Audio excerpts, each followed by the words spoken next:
The rabbis are here to inspect the legal weed. Johnstown, New York. The rabbis had never inspected a medical marijuana plant before. They had arrived here at Vireo Health of New York's plant, about an hour northwest of Albany, looking for evidence that the company's products merited kosher certification. They would eventually give their approval, but not before asking some tough questions, beginning in the room where row after row of plants hung upside down to dry. This is where they start getting worried, recalled Ari Hoffman, the company's chief executive, because the kosher rules they were most focused on apply after a plant is dried. As legalization of medical marijuana has hopscotched the nation, entrepreneurs have become nothing if not imaginative. Marijuana lotions, gluten-free edibles and many other niche products have hit the market. Businesses have also found resourceful ways to deal with a patchwork of taxation, banking and interstate commerce issues. Little about the fledgling industry, then, comes as a surprise. But kosher pot? Well, business is business, whether it's widgets or weed, and any bit of competitive advantage is welcome. You're seeing companies looking for creative ways to distinguish themselves, but also just interesting ways to appeal to different types of consumers, said Taylor West, Deputy Director of the National Cannabis Industry Association. Vireo, a subsidiary of Vireo Health, is one of at least 2 companies aiming to sell kosher medical marijuana products like tinctures or cannabis oil. The Orthodox Union, one of the United States' most prominent Jewish groups, gave its first medical marijuana certification to Vireo in January. Another company, Cresco Labs in Illinois, is in the final stages of getting certified from a local rabbinical organization. Vireo's plant here looks like a prison and smells like a dorm.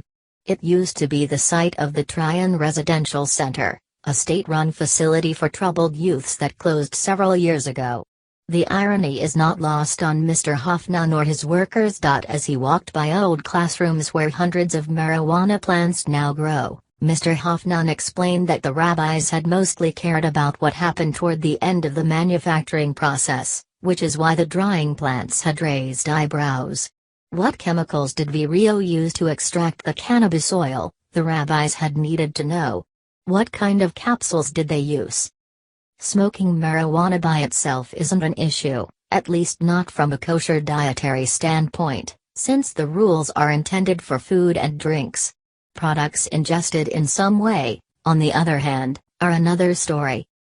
Ingredients must not come into contact with forbidden foods, like pigs or insects, and the restrictions extend all the way down the supply chain. Every ingredient in a marijuana brownie, for example, needs to be kosher. The leaves, if eaten, would need to come from a bug-free plant. Marijuana gel caps cannot be made out of pig gelatin. There are also rules for the equipment that processes kosher food.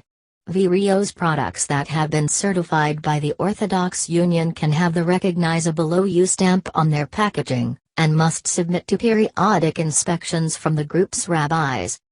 We literally took them through every square inch of the facility, said David Ellis, the executive vice president of operations at Cresco Labs. The Chicago Rabbinical Council visited Cresco in March and said it was in the final stages of issuing a kosher certification that will cover everything from chocolate bars to concentrates. Life-saving medical treatment is an exception to kosher rules. A cancer drug made out of bacon-wrapped crickets, for example, would be fine.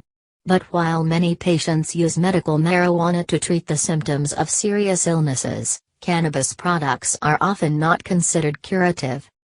The products, almost certain to have a niche market, will be joining a booming industry.